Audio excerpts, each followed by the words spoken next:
Nombreux sont les habitants de la région à croire dur comme fer que l'arche de Noé est arrivée à Chavignoles. Le premier animal débarqué était une chèvre et le premier arbre planté, un pied de vigne. Si ce petit village est surtout connu pour son célèbre crottin, son vignoble est aussi l'un des principaux du Sancerrois.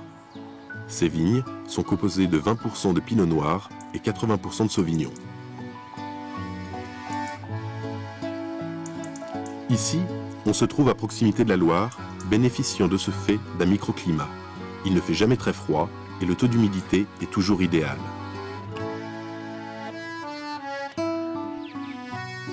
Le sol est parfaitement adapté. En effet, la mer recouvrait la région il y a 165 millions d'années et en se retirant, a laissé derrière elle une terre fertile, composée d'argile et de calcaire, très riche en sédiments. Ce n'est donc pas un hasard si depuis des siècles, les hommes veulent une vigne à Chavignoles. Mais c'est impossible. Le village est petit et on se transmet l'exploitation de père en fils. Il n'y a plus de terre à vendre. Les Chavignolais aiment leur spécificité et ce n'est pas pour rien qu'on les nomme les Corses de Sancerre. Allez, là, Pascal, là. Là, là, là. Là, faut bien s'en passer. Allez, prenons devant. Allez-y. C'est le début des vendanges. On vient juste de commencer à vendanger là. Ça fait 1 an qu'on travaille dans les vignes, qu'on essaie d'apporter le plus grand soin possible et enfin le travail est là. Et le stress aussi, c'est le premier jour de vendange, c'est toujours très stressant. Hein.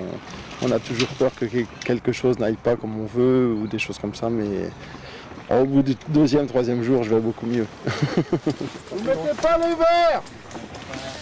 Je pense que c'est très important d'avoir un respect du raisin jusqu'au bout parce que pour moi on ne peut pas faire un bon vin si on n'a pas une bonne matière première au départ. Hein. Ça je pense qu'il faut toujours être très attentif à ce qu'on ramasse.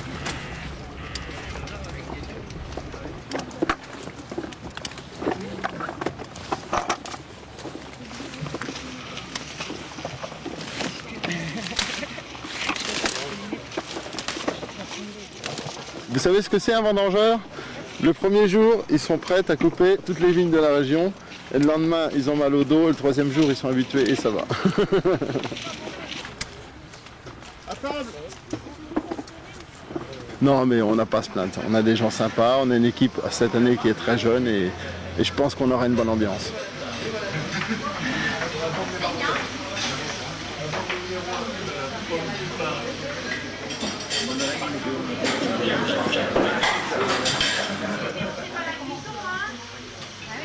Oh ben médium.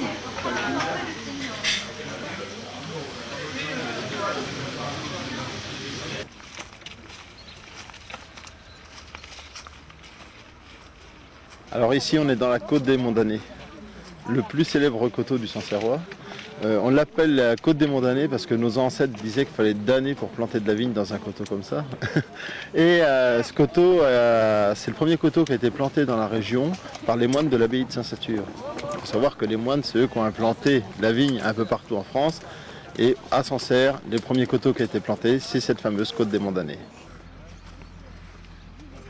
La pente dans la côte des Monts-d'Année, on varie entre 40 et 60% de pente, ce qui est énorme.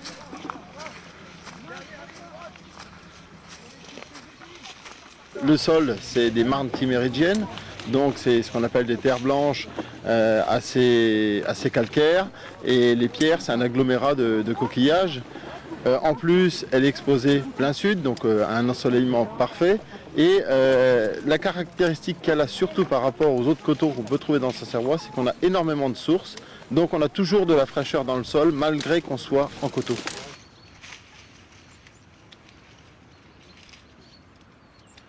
C'est une importance capitale. Le terroir retransmet vraiment des choses au vin. De toute façon, sur les sols calcaires, argilo-calcaires et marnes timéridiennes, on n'est que sur des arômes floraux. Et sur le sol silex, on est très minéral. De toute façon, c'est de la pierre à fusil, hein, le silex, et qui transmet vraiment son odeur au vin. Hein. Il faut savoir que le silex, c'est la seule pierre odorante.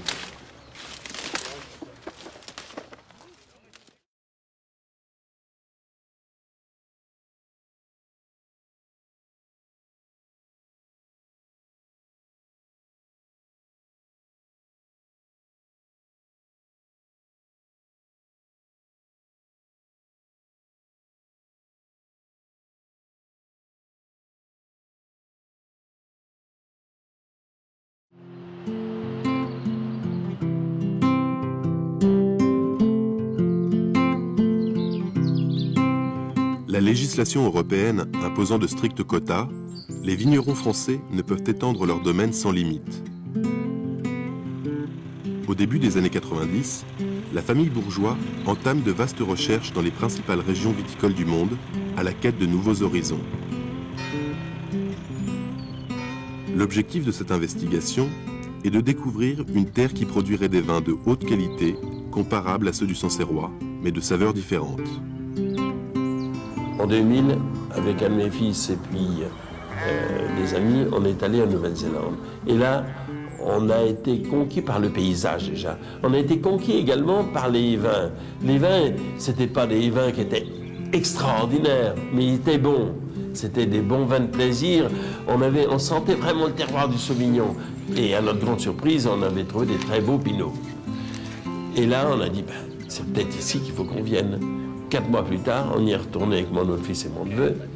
On a cherché, mais on ne trouvait pas tout à fait ce qu'on voulait. On voulait les coteaux. Il n'y a que la veille de partir qu'on a trouvé une propriété qui nous plaisait beaucoup. On a dit, ben, c'est peut-être là qu'il faut s'installer. On était voir le gars.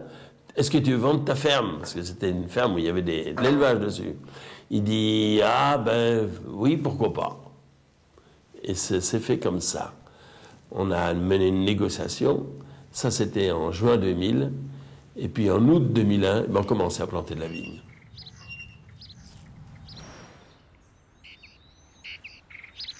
À Chavignols, les vendanges se terminent. C'est au tour de Jean-Christophe, le maître de chai, d'entrer en piste. On essaie de perpétuer le goût du vin qui nous a été transmise par nos grands-parents, nos parents, et faire partager cette passion, parce qu'à travers le vin, bon, ben, c'est toute une histoire, c'est l'histoire de notre pays, en France, hein, non seulement à Sancerre, mais toute la France. Il y a toute une histoire autour de la culture de la vigne et l'élaboration des vins, et c'est ça ce qui est passionnant, quoi.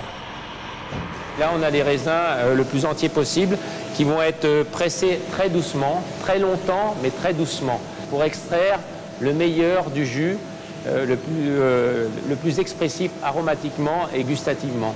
C'est ni plus ni moins comme un jus d'orange que vous pressez, que vous mettez au réfrigérateur, et vous allez avoir la partie la plus limpide du jus qui va rester en surface et la partie la plus trouble qui va sédimenter dans le fond des cuves. Ça, c'est le résultat que l'on obtient au bout de 48 heures.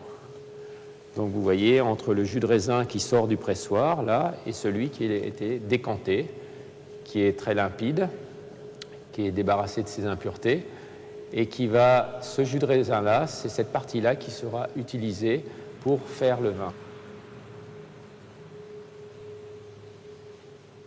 Il est important, avant de mettre en bouteille un vin, donc de déguster, de savoir ce qui peut être assemblé, parce que sur un même terroir, souvent dans notre vignoble de Sancerre, on a beaucoup de petites parcelles qui sont très proches les unes des autres, qui expriment souvent un caractère très proche. Et il est important de regrouper ces parcelles ensemble pour faire des cuvées. On a l'impression d'avoir un résumé dans une bouteille d'une année écoulée. Et c'est ça le côté passionnant, c'est de retranscrire ce que la nature nous a permis d'obtenir sur une saison, de le retranscrire à travers la dégustation dans une bouteille. On est fiers et on a la chair de poule en même temps, parce qu'après, quand les premières bouteilles sortent, on a toujours l'appréhension de qu'est-ce que va en penser le consommateur. Parce que les consommateurs aujourd'hui sont tellement habitués à avoir des choses très linéaires, à la standardisation, et ça c'est notre côté un petit peu unique en France, ces notions de millésime, chose qu'il n'y a pas dans beaucoup d'autres pays à travers le monde, et d'avoir des écarts qualitatifs d'un millésime à un autre.